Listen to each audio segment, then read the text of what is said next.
Welcome to episode 8 of the Beginner Guide series. Last episode we got done with the War Within, which introduced some new systems such as getting access to the Real Operator, Riven Mods and Kuva as well, as we got ourselves a Nekros Build for farming resources on top of that. I'm Tipsy and today we'll be continuing our Beginner Guide series. Just like before, this episode is split into chapters, so feel free to jump around as needed. And in today's episode we will be covering the following topics, so let's just get right into it. So as of June the 25th, the game got a new update called Isleweaver, which introduced some new things to the game and the new player experience, so let's go over some of them. So Junctions got a rework that has made the new player experience way more streamlined. This now helps guide new players through some of the Warframe's fundamentals better than before, and completing Junction tasks now also gives rewards. The Junction UI got a fresh new look, offering a more step-by-step introduction to some of the different systems they present as seen here. Junctions are now way more progression based and help guide new players get a better grasp of the systems we have talked about so far throughout the series. While they don't go super in depth, this is still a great update for anyone just starting Warframe. With the Junction rework, we now get access to arbitrations a bit earlier than before. We will go over arbitrations more in detail in the next episode, but just for now, they will be unlocked after completing certain tasks in the Pluto and Eris Junctions instead of being locked behind access to the Steel Path. And Captain Vor, one of the first bosses you fight in Warframe, also got a rework. His fight is now way more like an actual boss fight instead of just a battle attack of the guy with the shield on a platform. If you want to try out the new version of his fight, you can do so in this updated arena doing the Mercury assassination mission called Tolsoy. And a pretty big interesting addition to this update is Baro's Void Surplus, which is a new item you can buy from Baro whenever he visits a relay. This item costs 50,000 credits and gives you a chance at some nice rewards such as like the 24 hours boosters and even a legendary core as seen here. I highly recommend picking this up every time Baro visits, and there's even a chance to get a new rare cosmetic Signa. The Signa has a base 5% drop chance and increases by 4% every time you open a supply box. So just keep opening them and you should get it at some point. Also, the Railjack section of the new war quest got some tweaks along with changes to a few earlier quests, but let's just focus on the Railjack part for now as mentioned in the earlier episodes.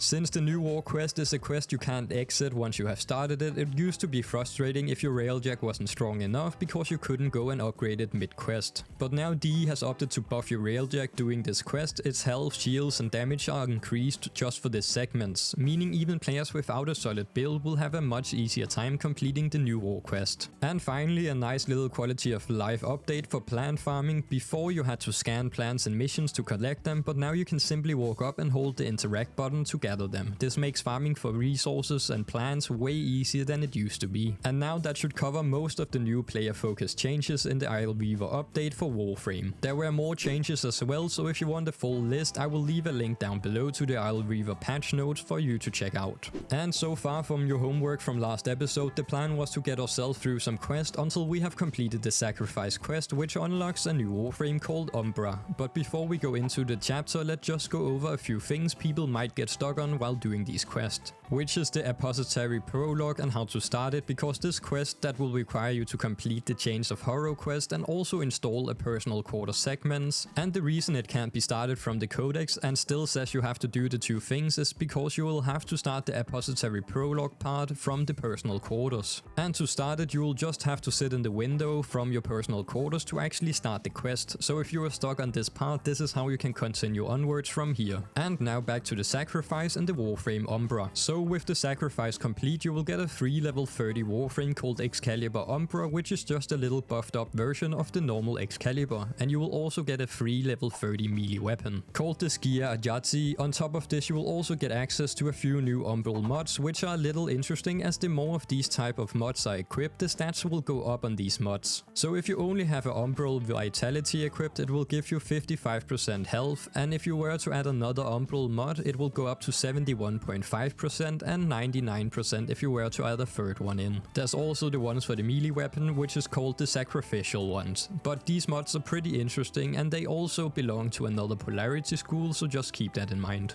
With that covered, now let's do a quick beginner build for Excalibur Umbra frame to get started on, and our base idea here is making a good beginner melee frame so we will be able to do lots of melee damage. and be able to use the 4th ability, the Exalted Sword, to take care of most enemies and with ease. So first we will need a mod from the Steel Meridian called the Chromatic Blade, which buffs our Exalted Blade a good bit. This mod will cost 25,000 standing with the Steel Meridian and will be slotted into our Umbra build once we go over it. So we will just be using a base beginner Umbra build focused on melee damage, so we will of course be using the Steel Charge aura, which will give us increased melee damage, and also using the 3 Umbral mods to give us some survivability early on. Then we'll be using the Blind Rage, which we covered in the last episode with our Nekros build, but this mod can be gotten from corrupted vaults on Deamos or traded for. With Blind Rage giving us strength but taking away efficiency, we will use Streamline to counteract that. Then we'll use Stretch to give us some more range, and Flow so we have some more energy for our Exalted Blade, which will lastly be buffed with the Chromatic Blade mod, which we got from Steel Meridian. Overall, this is an early Umbra build with no need for Vome yet, but will give you the base experience of Umbral without having to invest or farm heavily into this frame yet. At the base we are buffing the 4th ability, which can become extremely strong if modded correctly, so let's head over into the Exalted Blade. The Exalted Blade is what you activate when you press your 4th ability on Umbra, and it can be modded just like any melee weapon in the game. With our Chromatic Blade mod on Umbra, we are getting an innate 600% bonus to status chance on the weapon as well. Ideally we would like to have Berserker Fury instead of Fury and Condition Overload on it as well to make it quite a bit more powerful, but let's make it easier to acquire build if you haven't gotten those mods so far. And this build will still destroy things, so no worries about the damage there. So let's start out with the Sacrificial mods, which are just like the Umbral mods but for melee weapons, and then we'll add Fury for some attack speed and Organ Shatter and Gladiator Might for more crit damage.